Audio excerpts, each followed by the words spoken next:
आगामी हरियाणा विधानसभा चुनाव में कांग्रेस और बीजेपी की सीधी लड़ाई अंत तक आते आते माहौल बनाम मैनेजमेंट में बदल गई। माहौल सत्ता विरोधी यानी एंटी इनकम्बेंसी का और मैनेजमेंट उस माहौल का असर कम करने का कांग्रेस माहौल का लाभ उठाना चाहती है। बीजेपी का प्रभावशाली मैनेजमेंट से करिश्मों की उम्मीद है जिसका असर ज्यादा होगा। 8 अक्टूबर को उसकी ही सियासी दिवाली होगी। आम आदमी पार्टी और बहुजन समाज पार्टी के अलावा क्षेत्रीय दल इंडियन नेशनल लोकदल और जननायक जनता पार्टी कुछ सीटों पर ही मुकाबले को तिकोना बना पाने की स्थिति में है। आपको बता दें, लोकसभा चुनाव में 5 सीटें जीतने के बाद से ही कांग्रेस आश्वस्त है कि संगठन के बिना और गुटबाजी के बावजूद उसे सत्ता विरोधी का फायदा मिलेगा। इसी अति विश्वास में कई गलतियां भी कांग्रेस के कार्यकर्ता स्तर से लेकर उम्मीदवारों तक ने की है। वह चाहे पार्टी के वरिष्ठ नेता कुमारी शैलजा के प्रति एक कार्यकर्ता की टिप्पणी हो या फिर सत्ता में आने पर अपनों को नौकरियां बांटने के उम्मीदवारों के बयान, नेतृत्व बेशक इसमें पल्ला झाड़ता रहा हो। पार्टी को नुकसान तो हुआ है, गुटबाजी का फायदा बीजेपी को उठाता देख कांग्रेस हाईकमांड ने कुमारी शैलजा और पूर्व मुख्यमंत्री भूपेंद्र सिंह हुड्डा को एक मंच पर लाकर डैमेज कंट्रोल करने की भी कोशिश की। राहुल गांधी ने अपने मंच पर दोनों के हाथ तो मिलवा दिए, लेकिन दिल मिले या नहीं यह तो अभी पता चलेगा जब कुछ हाथ लगेगा। कांग्रेस ने पूरे चुनाव में 70 से अधिक छोटी बड़ी रैलियां कार्यक्रम किए। पार्टी ने केंद्रीय नेता मतदान से करीब एक सप्ताह पहले हरियाणा में सक्रिय हुए एंटी इनकम्बेंसी के कारण शुरुआत में कमजोर नजर आ रही बीजेपी ने धुआंधार प्रचार के साथ अपने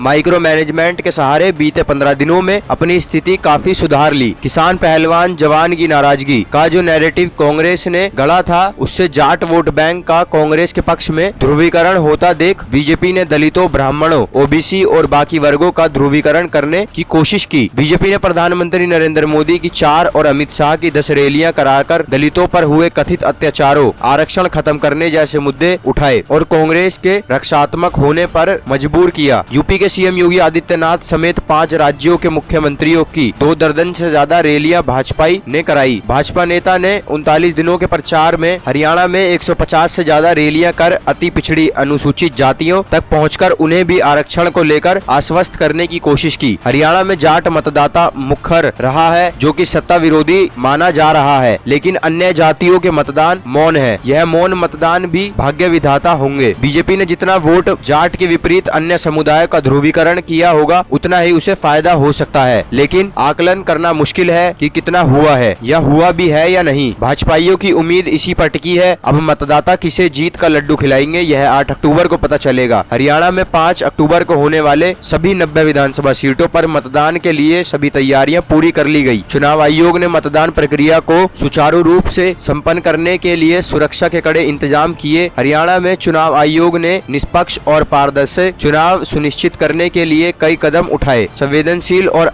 अति संवेदनशील मतदाता केंद्रों पर अतिरिक्त सुरक्षा बल तैनात किए गए और अभी भी फिलहाल पूरी तैयारियां चल रही है। राज्य में केंद्रीय अर्धसैनिक बलों के साथ साथ हरियाणा पुलिस के जवान भी तैनात होंगे ताकि मतदान प्रक्रिया शांतिपूर्ण और निष्पक्ष रूप से संपन्न हो जाए। हरियाणा चुनाव में इस बार कुल 131 उम्मीदवार चुनावी मैदान में है। इस चुनाव में कई दिग्गजों की सियासी किस्मत दांव पर है। इसमें राज्य के मुख्यमंत्री नायब सिंह सैनी, पूर्व मुख्यमंत्री भूपेंद्र सिंह हुड्डा, इंडियन नेशनल लोकदल के वरिष्ठ नेता अभय सिंह चौटाला और पूर्व उप मुख्यमंत्री दुष्यंत चौटाला जैसे बड़े चेहरे हैं। इस चुनाव इन दिग्गजों की सीटों पर सबकी नजरें होंगी। फिलहाल खबर में इतना ही। देखते रहिए MAH न्यूज।